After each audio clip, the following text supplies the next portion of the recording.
कर्जों के ऊपर ब्रीफिंग थी जी, और हुकूमत ने इस बात का एतराफ़ किया कि उसने $24 बिलियन के नए कर्जे लिए। जब ये हुकूमत आई थी तो $94 बिलियन के कर्ज थे हुकूमत के ऊपर, और जो जून 2020 के अंदर जो माली साल खत्म हुआ उस पे $114 अरब के कर्ज जो हैं वो उन्होंने शो किए हैं। तो इसका मतलब है कि $20 बिलियन के कर्ज का इजाफा हुआ। होने क्या जा रहा है? होने ये जा रहा है कि मुल्क के अंदर 4 से 5 लाख टन शॉर्टेज है जी चीनी की, और क्रशिंग खत्म हुए मार्च में खत्म हो गई थी, 6वां महीना चल रहा है जी, और वो भी खत्म होने में हमने एक दाना चीनी का इंपोर्ट नहीं किया। इसका मतलब है कि अगले 2 से 3 माह में, बल्कि उससे भी पहले, चीनी का क्राइसिस आया क्या आया, नवंबर में है ना, क्रशिंग है ना अगली स्टार्ट होनी। अच्छा, गंदम जो है, आज वजीर सिक्योरिटी खुराक जो है वो फखर इमाम साहब ने इंकशाफ किया जी, हमें पहले दिन से पता था 15 लाख टन गंदम का शॉर्टफॉल है। ठीक हो गया जी। हमने, हमारे प्राइम मिनिस्टर साहब ने फरमा दिया कि गंदम जो है, इस दफा गैस की बहुत ज्यादा क्राइसिस होगा।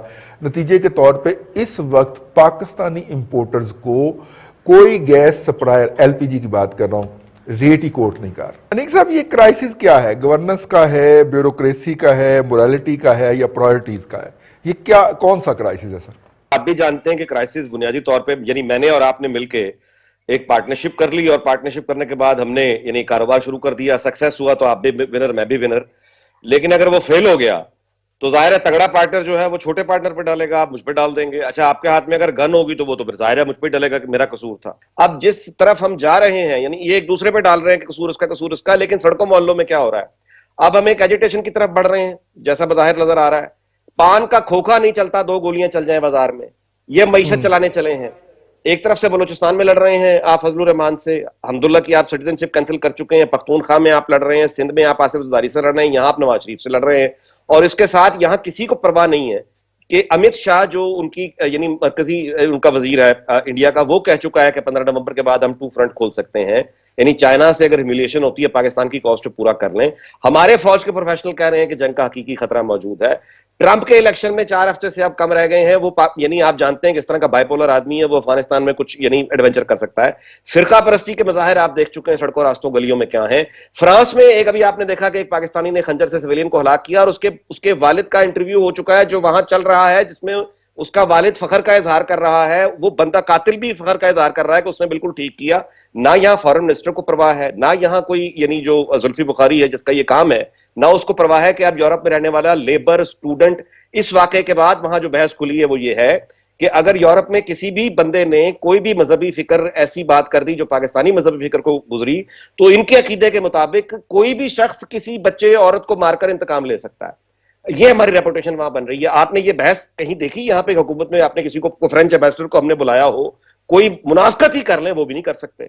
इस वक्त सूरत हाल यह है कि दुनिया हमारे बारे में जो सोच रही है, यूनाइटेड नेशंस का भी जो इजलास हुआ, आपको जानते हैं, आपके इलम में कि वर्किंग ग्रुप्स होते हैं मुख्तलिफ, वहां पे एक वर्किंग ग्रुप में जो माइंड मेकिंग में बहुत इंपॉर्टेंट होते हैं, वहां पे एक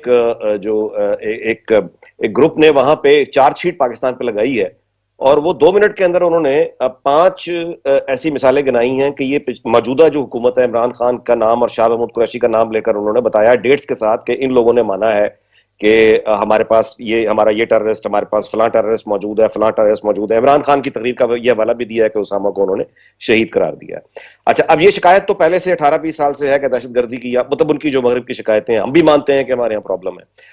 पहले तो ये मामला और था, अब इसमें नई डायमेंशन जो आई है वो है चाइनीज और अमेरिकन, और यानी जो कॉन्फ्लिक्ट जो जैसे जैसे बढ़ता चला जाएगा, वैसे हमें ये तय करना होगा कि आपने जाना कहां है। यानी अमेरिका से भी पैसा चाहिए क्योंकि वो चीन नहीं देता, चीन से सपोर्ट वो वाली चाहिए जो अमेरिका नहीं देता। तो ये जो है ना 2 कश्तियों की सवारी, इसके नतायज बंदा इसमें उधड़ जाता है। अब अफगानिस्तान में तो स्टेबिलिटी क्या नहीं है, अफगानिस्तान का कैओस हमारे यहां पहले भी इंपोर्ट हुआ है और आगे ये मजीद इंपोर्ट हो सकता है। जो गुफ्तगू रजी साहब आप बताइए कि हो रही है, फजलुर रहमान की तो एक तकरीर है जो हम दिखा नहीं सकते, ये तो फजलुर रहमान है, उसके वर्कर क्या कह रहे हैं, पीटीएम क्या कह रही है। अच्छा, उस और फिर हमारा रद्द अमल उस पर क्या है?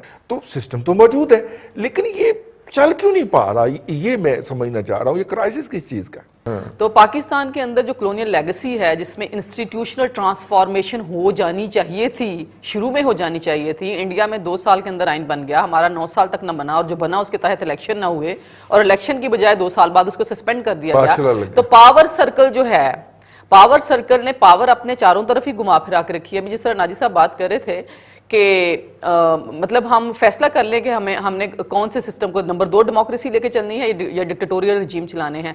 भाई मैं समझती हूँ कि ना नंबर 2 डेमोक्रेसी चल सकती है, वो इस वक्त मौजूद है हमारे पास जो इस वक्त डेमोक्रेसी है वो डेमोक्रेटिक अरेंजमेंट ही है ना, इसके अलावा प्रैक्टिकल डेमोक्रेसी तो नहीं है, सिविल की कोई बात तो नहीं है। एक टोटली डिस्कनेक्टेड रजीम है, वो डिस्कनेक्टेड रजीम जो है अवाम के साथ वही कर रहा है जो भी आप भी एक्सप्लेन कर रहे थे। मतलब एक होती है मईशत चलाना, दूसरा होता है आपको मुल्क चलाना। अभी जो बातें हैं इस वक्त जो करंटली पाकिस्तान के अवाम के साथ रिलेटेड है, जो पाकिस्तान के अवाम जिनसे सफर कर रहे हैं, गंदम के क्राइसिस आप देखें, बिजली के क्राइसिस आ गए, बिजली की कीमत जो है 8 रुपए जो यूनिट से बढ़कर मेरा ख्याल है 16+ हो चुकी है इस वक्त जी। 16 अभी फिर रिसेंटली दोबारा से 30% और भी बढ़ने जा रही है, बढ़ने जा रही है की तरफ से। और मेरा ख्याल है फिर अक्सर बहुत सारी चीजों के जो टैरिफ हैं ये बैकडेट से लगा देते हैं। तो मेरे ख्याल में जो हमारे पावर, मतलब देखिए हमारी स्टैब्लिशमेंट की तरफ सारे लोग फिंगर पॉइंट करते हैं, और इसमें रियलिटी भी है, सर्टनली रियलिटी है, बाकायदा बयानबाजी होती है।